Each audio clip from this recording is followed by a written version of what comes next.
तो आज हम आपको क्या सिखाएंगे, गणित में आकृतियां, है ना। तो ये आकृतियां दो प्रकार से देखी जाती हैं। कौन कौन सी?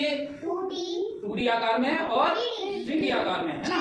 तो ये मैंने आपके लिए चित्र बनाए हुए हैं। इसमें जो पहला नंबर है वृत्ताकार, है ना। तो वृत्ताकार में 2D में इस तरह की आकृति आएंगी, जैसे कि घड़ी है, कड़ा है, चूड़ी है ना। साइकिल का पहिया है, ट्रैक्टर का पहिया है। तो ये काय में आ गई? वृत्ताकार में, है ना। और हर वो कोई चीज वृत्ताकार की होती है, लेकिन गेंद ना हो, गेंद जैसी ना हो।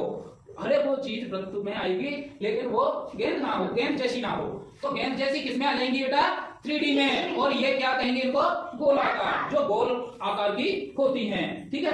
तो ये गोलाकार में कौन कौन सी चीजें आती है? जैसे फुटबॉल है, बॉल है, और कंचे हैं, और छर्रे भी आते हैं गोल, है ना।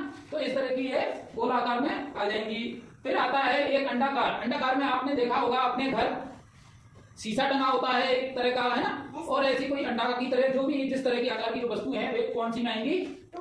2D आकार में, है ना। और 3D आकार में जो अपने पास एक दीर्घ वृत्ताकार कहते हैं हम उसको। तो ये बॉल होती है एक इस तरह की फूली हुई, जैसे फूली हुई टेढ़ी अगर रोटी हो जाती है अंडाकार की, तो उसको भी हम दीर्घ वृत्ताकार में कर सकते हैं ना। जैसा कि अंडा है, अंडा इसमें आ गया, 3D में आ गया, है ना। तो इस तरह के ऐसे ही अपना वर्गाकार है, ये काय में आएगा?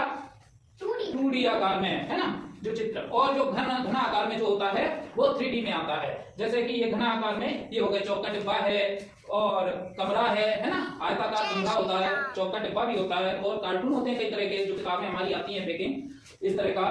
उसके बाद आता है आयताकार। क्या है? आयताकार। आयताकार। आयताकार में आपने ऐसा क्या देखा है? ये क्या है? गेट, है ना। दरवाजा, द्वार पे जो दरवाजा लगा होता है लकड़ी का हो सकता है और लोहे का भी हो सकता है। तो किस आकार में होता है? आयताकार में। जो उसको क्या कहेंगे हम? 2D आकार का, है ना। ये 2D आकार में होता है। जैसे कोई दीवार है ना, और जो भी आयताकार इस तरह का होता है, ठीक है। आपको दिख गया। अब आते हैं हम 3D आकार में। तो 3D आकार में क्या हो सकता है? ऐसा ये ईंट हो सकती है, पत्थर भी हो सकता है ना, आयताकार का। तो ये घनाभ जो होता है, घनाभ आकार का आकृति आ जाती है किसमें? 3D आकार में, ठीक है। ओके।